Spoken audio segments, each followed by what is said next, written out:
नमस्कार साथियों, बीते समय में कोविड की चुनौतियों के कारण हम सभी ने काफ़ी कठिनाइयों का सामना किया है। लंबी अवधि तक हमारे स्कूल बंद रहे। इस समय में शिक्षा की निरंतरता बनी रहे और हमारे विद्यार्थियों को शिक्षा के सभी अवसर मिल सकें, इस दृष्टि से स्कूल शिक्षा विभाग कई प्रयास कर रहा है कि शिक्षा की निरंतरता बनी रहे। व्हाट्सएप ग्रुप्स के माध्यम से विषयवार वीडियो प्रसारित किए जा रहे हैं। इसके अलावा मध्य प्रदेश दूरदर्शन पर लगातार डेली 4 घंटे की शैक्षणिक वीडियोस का प्रसारण हो रहा है। विद्यार्थी घर पर कैसे पढ़ें, इसके लिए साप्ताहिक कैलेंडर भी तैयार किया गया है। आपको ये करना है कि इस एकेडमिक कैलेंडर के बारे में अभिभावकों को अवगत कराएं, उन्हें ये विश्वास दिलाएं कि इसका उपयोग करके विद्यार्थी अपनी जो सीखने का स्तर है उसमें गुणवत्तापूर्वक सुधार ला सकते हैं। अब चूँकि स्कूल खुल रहे हैं, 6 से 12 तक के स्कूलों को 50% की उपस्थिति के साथ खोल दिया गया है और इसके लिए सभी आवश्यक तैयारियां स्कूलों में हो रही हैं। इन तैयारियों के बारे में अभिभावकों को जानकारी देना और उन्हें पूरा ब्रीफ करना बहुत आवश्यक है, ताकि वे इस बारे में सहज रहें कि उनके बच्चों को सभी प्रकार की सुरक्षा के साथ पढ़ाई की व्यवस्था की जा रही है। इस दृष्टि से ही हमने ये तय किया है कि 15, 16, 17 को पूरे राज्य में सभी स्कूलों में पीटीएम्स का आयोजन किया जाएगा। इन पीटीएम्स के लिए क्या आवश्यक तैयारियां की जानी हैं, इसके बारे में आपको विस्तृत निर्देश जारी किए गए हैं और इनके कुछ रिजॉइंडर्स भी आगे जारी किए जाएंगे। कुल मिलाकर आपको ये देखना है कि स्कूलों में सभी कोविड नॉर्म्स का पालन सुनिश्चित किया जाए, स्वच्छता पूरी बनी रहे, मास्क का उपयोग सुनिश्चित हो और कोविड प्रोटोकॉल्स जितने भी राज्य शासन द्वारा समय समय पर निर्देश जारी किए गए हैं उनका पालन सुनिश्चित हो।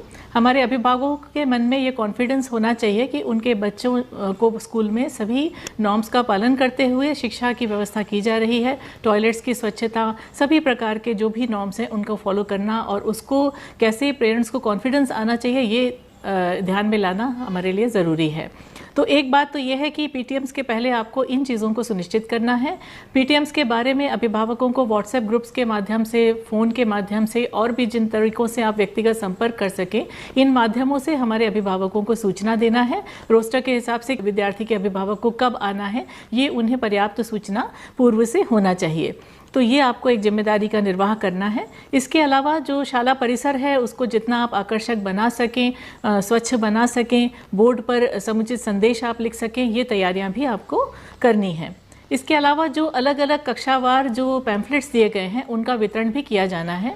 तो पहले आप ये देख लें कि यथा समय आपके पास ये पैम्फलेट्स पहुंच गए हैं। किसी भी तरह की दिक्कत होने पर विभाग के अधिकारियों से या संकुल के अधिकारियों से आप संपर्क कर सकते हैं।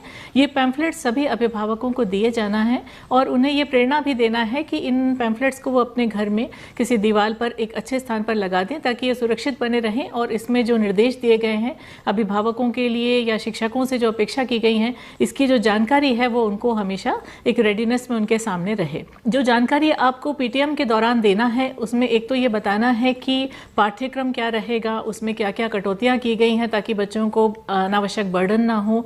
इसके अलावा परीक्षाओं की व्यवस्था किस तरह से होगी, असेसमेंट किस तरह से किए जाएंगे, इस बारे में विस्तृत जानकारी आपको देना है। कोविड के समय में ये हमारे ध्यान में आया है, ये चीज़ हाईलाइट हुई है कि लगातार असेसमेंट्स की बहुत आवश्यकता है। तो इस दृष्टि से जो मासिक परीक्षाएं, त्रैमासिक परीक्षाएं, अर्धवार्षिक परीक्षाएं, प्री बोर्ड और जो वार्षिक परीक्षाओं के बारे में जो भी डिटेल्स विभाग आपको उपलब्ध करा रहा है, उस कैलेंडर के बारे में अभिभावकों को विस्तार से जानकारी देना है। और आपको ये भी बताना है कि अभी विद्यार्थियों को रोस्टर के अनुसार बुलाया जा रहा है, इसलिए जो कक्षा में उनको जो कुछ पढ़ाया जा रहा है, जो गृह कार्य दिया जा रहा है, विद्यार्थियों से सुनिश्चित कराना ही है। इसके अलावा जिन दिवसों में वो कक्षा नहीं जा पा रहे हैं, उसमें जो हमारे अन्य एफर्ट्स जो चल रहे हैं व्हाट्सएप ग्रुप्स के माध्यम से या दूरदर्शन रेडियो के माध्यम से, वो भी उनके बच्चों को अटेंड करना है। ये व्यवस्था वो सुनिश्चित करें। घर में पहले की तरह एक कोना शिक्षा के लिए बनाएं जहां पर बच्चा बैठ करके आराम से बिना किसी डिस्टर्बेंस के पढ़ाई कर सके। इस बारे में भी अभिभावकों को हमें जानकारी देना है और उन्हें प्रेरित करना है कि वो अपने बच्चों को ये सब व्यवस्थाएं घर पर आराम से किस तरह दे सकते हैं। उनका जो कंट्रीब्यूशन है शिक्षा के प्रति, उस बारे में अवेयरनेस जागृत करना, घर में भी किस तरह कोविड नॉर्म्स का फॉलो करना है, इस बारे में भी उन्हें जागरूक करना, ये सब हमारा दायित्व है। इस बारे में आपको अभिभावकों को डिटेल जानकारी देना है और क्या क्या एफर्ट्स जो विभाग के चल रहे हैं, डिजिटल, नॉन डिजिटल, इनके बारे में भी डिटेल आपको बताना है।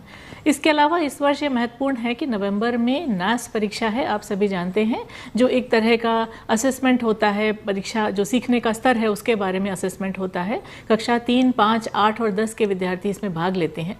तो ये एक महत्वपूर्ण लक्ष्य है राष्ट्रीय उपलब्धि सर्वेक्षण, जिसके लिए बहुत सारी तैयारियां आवश्यक हैं और बच्चों को इसलिए शिक्षा के जो भी स्तर हैं उसके लिए दक्षता उन्नयन और ब्रिजिंग के जो भी एफर्ट्स हमारे चल रहे हैं वो प्रभावी तरीके से उसकी तैयारी हो, इस बारे में अभिभावकों को भी जागरूक करना हमारे लिए ज़रूरी है। तो इस बारे में भी अभिभावकों को इस पीटीएम के दौरान आपको बताना है। इसके अलावा बहुत सारी एंग्जाइटी भी बच्चों के मन में होती है, पेरेंट्स के मन में होती है। कोविड समय में हमने देखा कि बहुत सारे साथियों को हमने खोया है और पढ़ाई के बारे में भी पेरेंट्स के मन में बहुत सारी आशंकाएं हैं, बहुत सारे चिंताएं हैं। तो उनको दूर करने के लिए विभाग के जो निरंतर जो काउंसलिंग के एफर्ट्स हैं उनके बारे में भी आप इस समय में विस्तार से बता सकते हैं अभिभावकों को। इस तरह आप देखेंगे कि ये जो एक फोरम है पीटीएम का, ये अभिभावक और शिक्षक के बीच में और जो एडमिनिस्ट्रेशन है स्कूल का उसके बीच में एक समन्वय स्थापित करने, एक रेपो स्थापित करने के लिए एक बहुत ही अच्छा फोरम होता है, जिसका मैक्सिमम उपयोग तभी सुनिश्चित हो सकता है जब अभिभावकों को ये विश्वास हो कि जो कुछ उन्हें बताया जा रहा है वह सही तरीके से बताया जा रहा है, उसको एक्चुअली स्कूल में फॉलो भी किया जा रहा है। इस प्रकार का एक विश्वास कायम करना बहुत ज़रूरी है। वो तभी हो पाएगा जब आप अभिभावकों को प्रॉपर आदर और सम्मान के साथ रिसीव करेंगे और उनको उनकी जो भी शंकाएं हैं, जो भी समस्याएं हैं, जो भी उनके मन में डाउट्स हैं, उनको आप बहुत ही धीरज के साथ और बहुत ही विस्तार के साथ उसको क्लियर करेंगे। तो यही विभाग की आपसे अपेक्षा है कि इस पीटीएम के दौरान ये जो भी नॉर्म्स आपको बताए जा रहे हैं, जो भी डायरेक्शंस आपको दिए जा रहे हैं, उसको आप अच्छी तरह आत्मसात कर लें, समझ लें और जो उसके पीछे मंशा है, मंशा बहुत व्यापक है और वो तभी एक तरह से सार्थकता इस सारे आयोजन की हो सकती है जब आप विभाग की जो बृहद मंशा है उसके अनुसार आप इसको ठीक तरह से समझकर और एग्जीक्यूट करेंगे। तो अभिभावकों से संवाद और अभिभावकों से अंडरस्टैंडिंग बढ़ेगी और आपके लिए भी सुविधा रहेगी कि बच्चे के मन में क्या है, बच्चे की क्या समस्याएं हैं। ये जो कुछ आप अभिभावक को बता रहे हैं वो और जो अभिभावक आपको बता रहे हैं, दोनों ही परस्पर अंडरस्टैंडिंग से आप उनके भविष्य में बहुत ही महत्वपूर्ण योगदान दे सकते हैं। और इसी प्रकार अभिभावकों का भी जो रोल है उसके बारे में उनको हम जागरूक कर सकते हैं। तो ये विभाग की आपसे छोटी सी अपेक्षा है। आप लोगों ने इस चुनौतीपूर्ण समय में बहुत ही जिम्मेदारी के साथ काम किया है और हमें पूरा विश्वास है कि इस पीटीएम को भी आप उतना ही सफल बनाएंगे। धन्यवाद।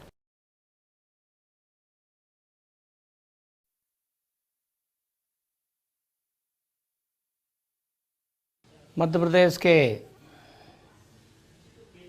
सभी अभिभावक भाइयों बहनों, गत वर्ष की भांति इस वर्ष भी कोरोना के कारण से शैक्षणिक सत्र में विलंब हुआ है। कोरोना के प्रभाव से सारा समाज प्रभावित हुआ। ऐसे में शिक्षा क्षेत्र में और सरकार के सामने एक बड़ी चुनौती थी। उस चुनौती से निपटते हुए हमारे विद्यार्थियों की शिक्षा निरंतर रहे, इसके लिए शिक्षा विभाग ने काफ़ी कुछ प्रयास किया है। शिक्षा के माहौल को बनाने के लिए, बच्चों की शिक्षा निरंतरता बनी रहे, इसके लिए आप सब लोगों का सहयोग अपेक्षित है। बदली हुई परिस्थिति में हमने 6 से 12 तक स्कूल खोलने का निर्णय किया है।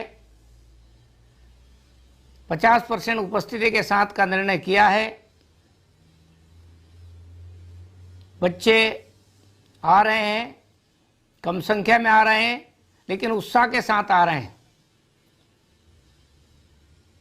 आप सब लोग लगातार पिछले वर्ष की भांति अपने बेटे बेटियों को अपने घर में एक विद्यालय का वातावरण बना करके कम से कम 1 घंटा निरंतर पढ़ाने का काम करते रहें, जिसके कारण से अपने बच्चों की जो पढ़ाई है, जो स्कूल बंद होने के कारण प्रभावित हुई थी,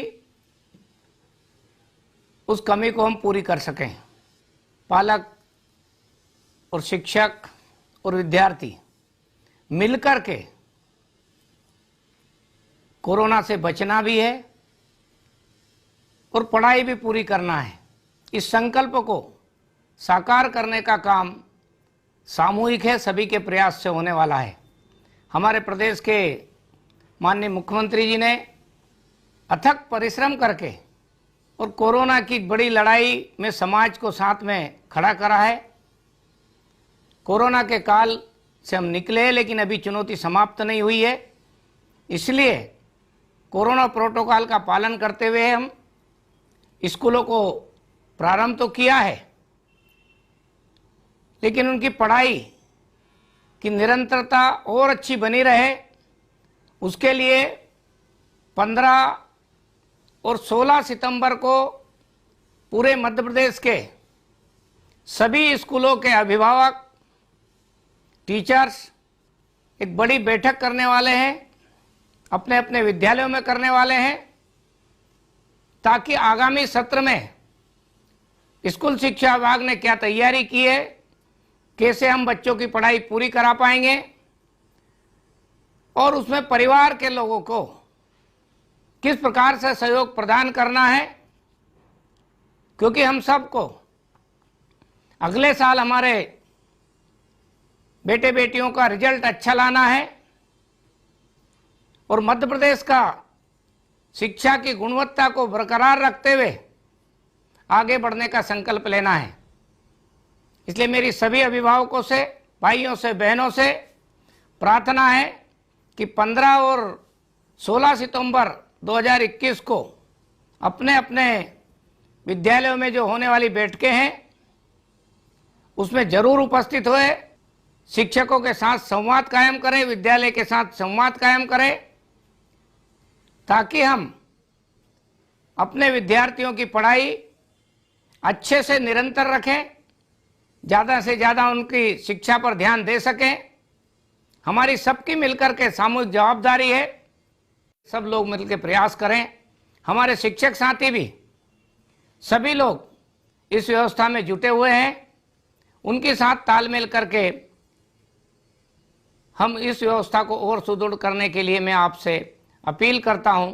आइए आप सब लोग 15 और 16 तारीख को होने वाली बैठकों में सम्मिलित होइए और स्कूल शिक्षा विभाग और हमारे शिक्षकों को सहयोग प्रदान करें।